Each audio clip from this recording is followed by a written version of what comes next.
Marzoff is our keyboardist and drummer, All right, Matthew. All right, that's what I was trying to remember. Okay, and everyone else. and Dan Dads is our vocalist. Okay, all right. Because I was totally blanking out on the name, so I apologize about that. Now, when you said like you're into metal and other people were into other genres of music, how did you guys kind of like form? Was it say were you like like friends for quite a while, and you're like, oh, let's just start a band, or how did that all happen for you guys? Because I mean, very few bands it just happens to be friends for a while and then start a band. Normally, they're kind of like you get to know somebody through somebody who plays a instrument. So how did that happen for you guys? Gotcha. Matt is a DJ in the local goth industrial scene here. So I had been to tons of his nights, although we had actually never physically met. And I was working in one building a couple of years ago where his girlfriend worked. And she kept bugging me, literally. Like, hey, my boyfriend's got this band, and he needs a guitar player, and he heard you're pretty decent. And at the time, I just left the band, and I was actually thinking about, like, just stopping, period. You know, it's like, wanted to move into some other things. And I took a CD, and I kind of forgot about it. Yeah. And I used to see her every day, and she was like, hey, so did you listen to that CD yet? Did you listen to that CD yet? And basically what happened was I took so long, he actually went and got two other friends of mine who were in bands I used to be in, both metal bands. Actually, one guy you may even know, Chris Pernia from Pessimist. Okay. And he started playing with those guys, and I heard about that, and I was like, oh, well, crap, if he wants a metal band, I guess I have to get involved. Yeah. So I called him, and we all knew each other, so I got together with them, and it was cool for a while. And then Chris actually ended up in another band, which ended up getting signed. And Drew, I think Stu, he wanted to just do other things, so they left. And then we just kind of kept that direction going, Matt moved over to drums at that point, because he had played keyboards since we had Chris. And we started just looking for other people. Dan was in a band called 8 Ball Hemorrhage. They're kind of like, picture Nirvana, like cross with Nine Inch Nails. They're like an industrial sounding Nirvana. All right. Really cool act. And I had always wanted to play with him, and I knew his entire band because we were all really good friends. And they broke up. So I was like, hey, Dan, we get this thing over here. And Dan kind of did to me what I did to Matt. He was like, well, I don't know, blah, blah, blah, blah. And, he'd heard some other stuff from some other people who had tried out, and then finally decided, wow, I should maybe get involved in this. And so here we are today. Pretty much we all knew each other. It's just we had different stuff going on at the time, and then heard what was going on and decided, wow, maybe we should really get involved in this. Oh, it sounds good. So it actually sounds like you actually knew each other and just kind of collaborated through that rather than somehow finding a piece that lived 30 miles away and just kind of getting friends that way. So it sounds good that, from what I understood there, that you kind of knew each other when you got into it, which was definitely a good step forward. Gets you know how each other play kind of when you get there instead of having to get familiar with each style of music, which is definitely a good thing.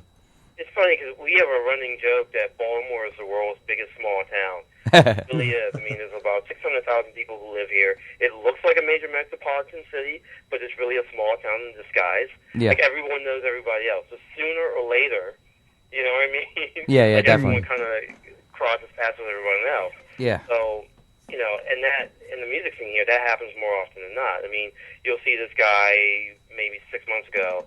Maybe you'll go audition for a band, you'll run into them again. I mean, it's a pretty common thing because, Baltimore's so small. Oh, yeah, definitely.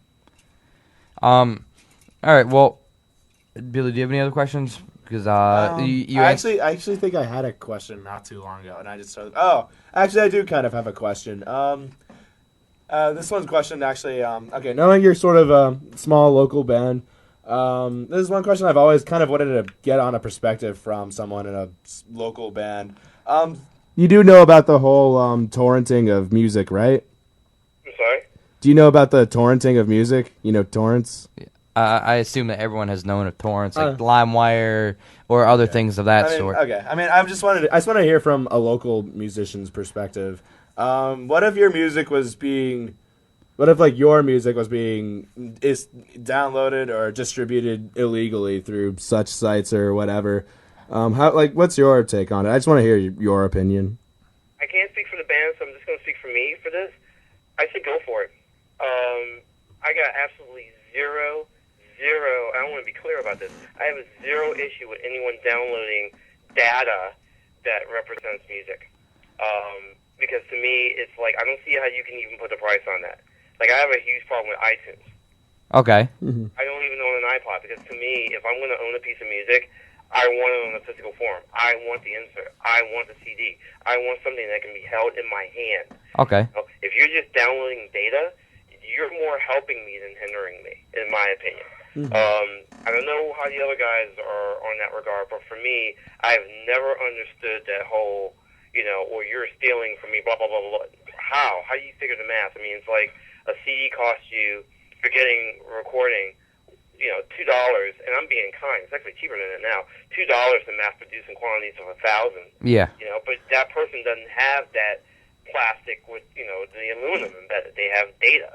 Yeah. And that data can spread. So I would much rather see that little bit of MP3 code spread and get into 1 million players, and maybe we get more people to shows, and maybe they want something that I have to sign later than not. Oh, definitely. I can remember when Lars started all of this. And I remember screaming, literally, watching on MTV, screaming at the television going, are you an idiot? You don't even know what you're talking about. You don't even know how to sound on AOL. It's the greatest way to promote music, and you're trying to shut it down? Yeah. It's just, I never understood that. Now, the part where I do get a little leery at, and I've seen some people do this, where they'll download an entire album, they'll maybe source the, album art somewhere, and they'll construct a CD of their own, and then maybe they try to sell it to a buddy for $1 or $2. Now that's definitely where I draw a line. I mean, obviously, larger bands, obviously that's their entire economic income there. Right. Some local bands, I don't know about you per se, but I know a few friends back home who play in a band and then they have the real job, and kind of they are perfectly fine with downloading illegally. If you have their album, they don't care any means how you get it, just as long as you get it, spread it, show it to your friends or whatever. Yeah. But that's definitely going overboard when you get it, you put it on a CD. I mean, like a burned CD. Yeah, I mean, I don't think that's too bad. And selling it to others, that's a bit bad. I don't think putting it on a CD is personally bad because I don't have any MP3 input or anything for my car. All I have are CDs. So, for me, I don't think that's bad. But definitely when you take it and sell it, and it's kind of you're getting it for free, getting it for nothing, and making a profit at another band's expense, kind of definitely drawing overboard. That's pretty the best way to say it, Kevin. So that's definitely, I'm definitely glad that we got your input on that. Because, I mean, some bands are no, strictly, I want my money, blah, blah, blah. Mm-hmm. It's definitely interesting to hear someone say, no, I'd much rather get the music out there and get the band known than strictly worry about money. I mean, I even know, there's some local bands, or not local bands, but just relatively small band, underground, who still actually think that illegally downloading music is a crime. When I don't know if you know these guys, Ailstorm, they're a pirate metal band from Scotland.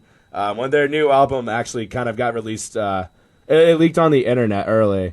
But actually, it turned out the very first track, it showed the person's the singer speaking, saying, this is Chris Bose from Ailstorm, and just so you know, piracy is a crime.